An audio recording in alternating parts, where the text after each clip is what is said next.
하루의 말씀, 오늘은 요한계시록 2장 8절에서 11절 말씀 가지고 함께 나눕니다.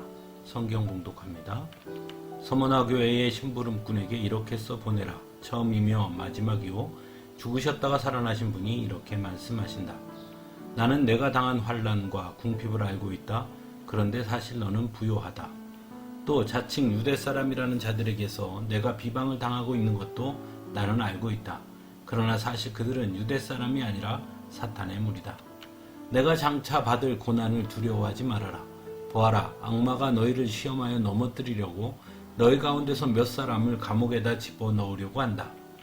너희는 열흘 동안 환난을 당할 것이다.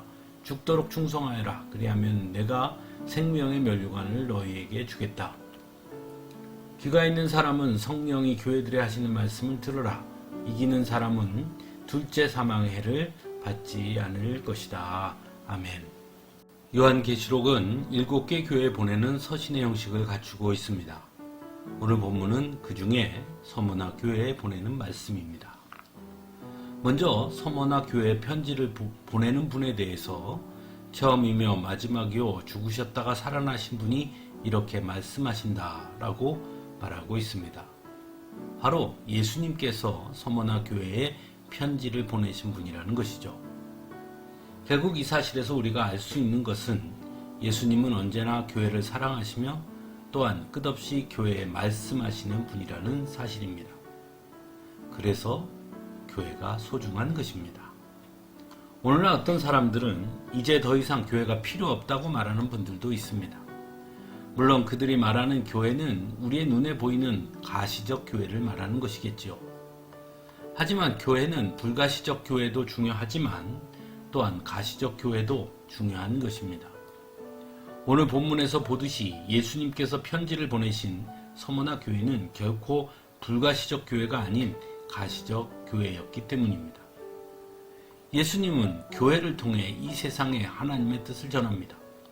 또한 교회를 통해 성도들이 함께 공동체를 이루고 서로 격려하고 위로하며 함께 하나님의 뜻을 이루시기를 원하신다는 것입니다.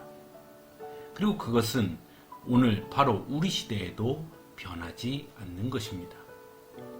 두 번째로 오늘 말씀에서 우리가 알 수 있는 것은 예수님은 서머나 교회의 사정을 모두 알고 계시다는 것입니다. 그래서 나는 내가 당한 환난과 궁핍을 알고 있다. 그런데 사실 너는 부요하다라고 말씀합니다. 여기서 알 수 있는 것은 먼저 교회도 환난과 궁핍함을 겪을 수 있다는 사실입니다.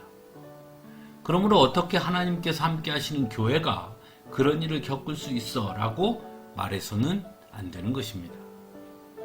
또한 예수님은 교회가 환난과 궁핍을 당하는 줄 아시면서도 바로 개입하지 아니하셨다는 사실입니다.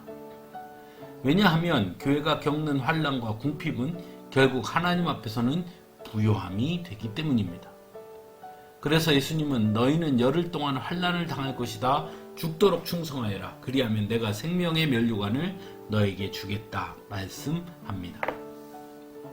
마지막으로 그러므로 교회는 승리하게 될 것이라는 것입니다. 우리가 환난과 궁핍 앞에 굴복하지 아니하고 포기하지 아니하며 우리와 함께 하시는 예수님을 바라보고 두려워하지 아니하고 인내한다면 말입니다. 그래서 말씀하지요. 귀가 있는 사람은 성령이 교회들에 하시는 말씀을 들어라. 이기는 사람은 둘째 사망의 해를 받지 않을 것이다. 사랑하는 성도 여러분, 그래서 성도는 교회를 사랑해야 하는 것입니다. 교회의 소중함을 알아야 합니다. 왜냐하면 예수님께서 교회를 사랑하시기 때문입니다. 또한 교회를 통해 말씀하시기 때문이기도 합니다. 그리고 교회를 통해 일하시기 원하시기 때문입니다. 그래서 성도라면 마땅히 교회의 소중함을 알고 사랑할 수 있어야 합니다. 눈에 보이는 가시적인 교회도 그리고 보이지 않는 불가시적 교회도 말입니다.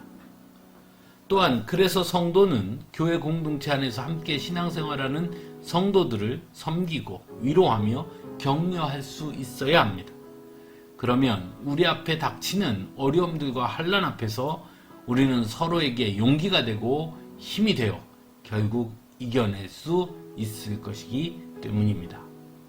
함께 기도하겠습니다.